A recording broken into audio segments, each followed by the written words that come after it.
What's going on, guys? Happy New Year. Welcome back to another episode of Flat Out. We're back here over at Kyle's shop. We're going to be starting to assemble the motor and hopefully get it together. So it's a good way to start off the year, and nothing better to start off with a bunch of rotaries in the shop and everything. So we're going to be doing that and showing you guys, how he does it, and I'm going to ask him some questions on like clearances and stuff like that and kind of go over the motor a little more in detail. So we'll show you guys that right now, and hopefully you guys enjoy. Alright guys, so we have the freshly painted rotor housings. I really like the white and how it came out. But we also have the irons right here. I don't know if you guys can really see that, but they're all painted up and everything, and it looks good. And then we have the rotor housing, or rotors, that we're going to start prepping up and making sure everything is good. So we got the front iron right here. You can see our bridge port. Kyle cleaned up the ports for us. Cleaned up all the carbon and everything. Looks pretty good. So we're gonna start getting ready to stack this motor, and we're gonna be prepping the rest of the rotors in a minute. I started on them. I cleaned up all the seals and springs and everything, so that way when we put it back together it's all fresh, along with cleaning all these parts. So it's like a fresh motor again. We got the irons over here. We cleaned them all up. Kyle, again, went over the porting, made sure all the carbon's out of it, cleaned it all up. Rotor housings are all clean and painted. That's with the WPC treatment on 4 to 5,000 miles on them. So we got that, and we got the iron over here ready to go. So we're gonna be getting ready, and we're gonna start loading up the rotor housing or rotors right now and start stacking the motor. I just got done cleaning off the carbon off of the apex seals and springs and all that, and Kyle's over here putting the water seals in. We already got the first rotor housing on, and yeah, we're just starting to get everything together. Got our Hylamar. Yeah, Kyle's doing the Hylamar. I recommend the Hylamar. Yeah, that stuff really doesn't dry like normal silicone or anything. So that's kind of helps sealing process and everything like that. So, fact check, I don't know. But what I got told was this is a German head gasket product, I think for Mercedes, really. And the reason they like it is it doesn't add any extra thickness to the gasket, but it seals up all imperfections that the head or block or anything might have. And rotaries often have small imperfections within their castings and just as they get moved around. So I've always felt like this is a much better option, both because it never really goes full dry and it doesn't add any actual extra thickness or gasket that would have never been there in the first place. Right. If you think about what the factory uses, which is Vaseline, which works fine, just it swells up your O-rings. Its whole principle was to displace water or oil and not add any actual thickness or gasket that shouldn't have been there. Right. So Hylamar kind of does the same thing, only a little better. Right. Sweet.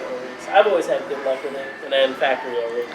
Yeah, factory. Most of the stuff we use, or all the stuff we use on this motor, are all OEM parts, and there's no real point to go aftermarket.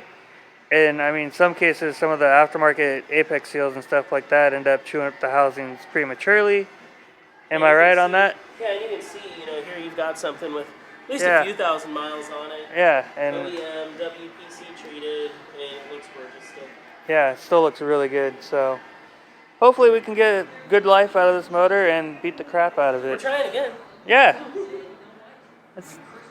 All we can do is try and see what happens.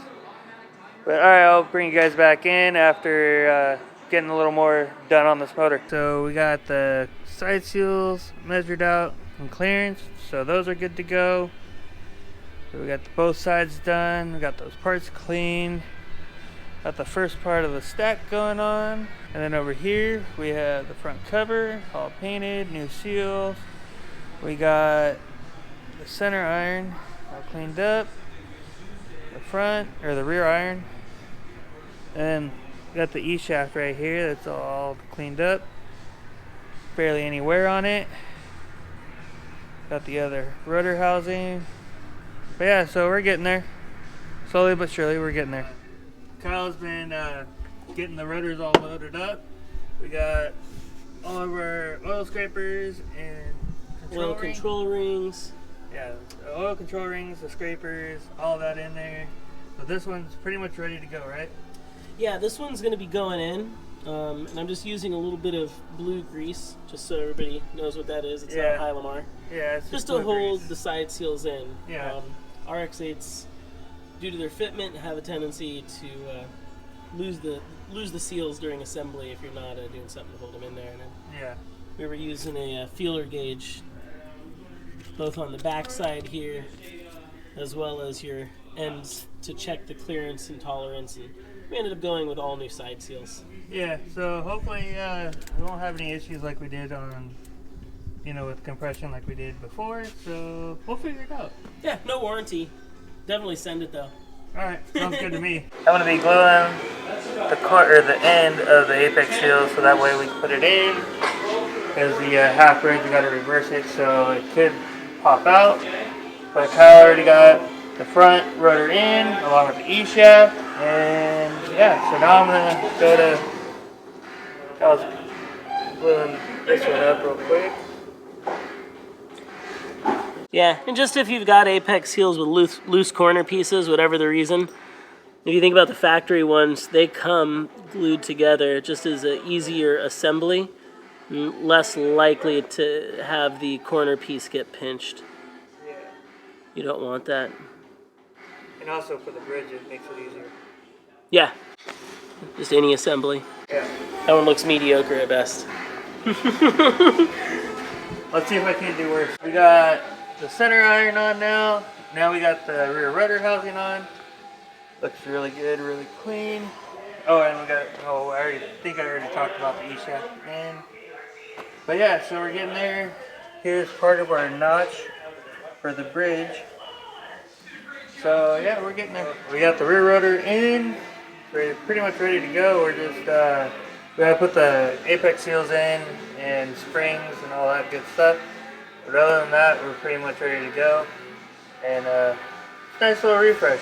I'm liking the blue and white setup on it, so we'll see how this one does. We got the last iron. Kyle's putting in some oil on the bearing just to lube it up. And we're gonna drop it in on the rear chamber. And finish it up.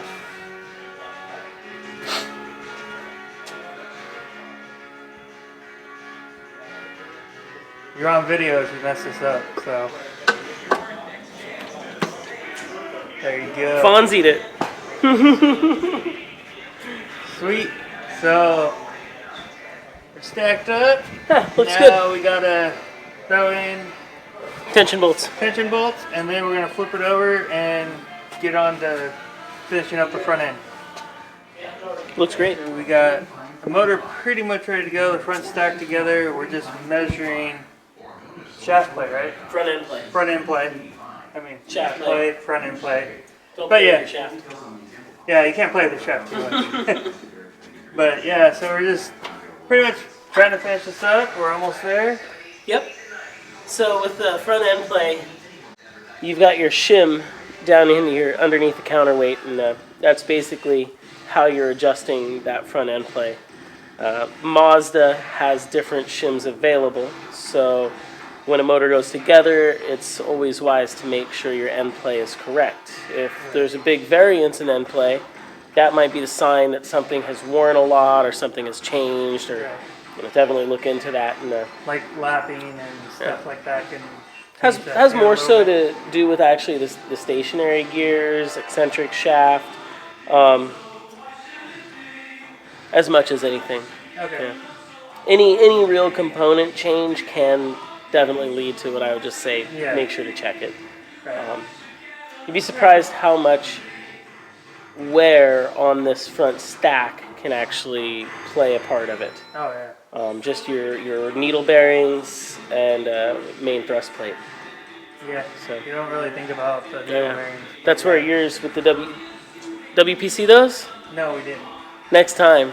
Yeah. Yeah. On the race motors, sometimes I'll WPC treat the thrust plate. stationary gear, shaft, just anything that's getting a good load on it. But, Okay, yeah. be fine. I'm making 1,000 horsepower. Yeah. Kicking the clutch. Angry. But yeah, it looks real good, and everything pretty much still looks brand new. So I won't give away my preferred settings, but basically if you go by any of the factory manuals per the year of the motors you're working with, that's very good information. Yeah. Yeah. Factory is probably one of the Yeah. best bets to go with. Factory's got it pretty much locked down. Yep.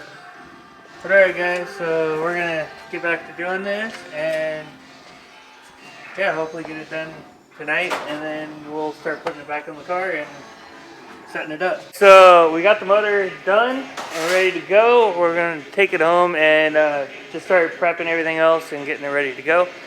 I got ID 725cc injectors for the secondaries to just kind of help it off the top end. But yeah, it's nice to have it back together and ready to go, and it's fresh. It's a nice, nice new paint and everything. So I definitely learned a lot. Kyle taught me quite a bit, and so maybe we'll hopefully do an REW soon for the other car. So we'll see what happens. Sounds like a plan. Yeah. Sweet. Yeah, so final notes. I think it went together great. Like you said, should be pretty much fresh and new. Yeah. And note to all the people with RX-8s, always check your metering cup injectors. That's something Mike's going to do when he gets Yeah, I'm going to check those and make sure those are working good. Looks good. I mean, I still premix quite a bit, but just in case, might as well help it out. Yeah. Those things can cause problems if they're not working right. Yeah. Yep. Don't need any more problems. No more problems. We don't need more problems. But alright guys, well I hope you guys enjoyed and take it easy. We'll see you next time.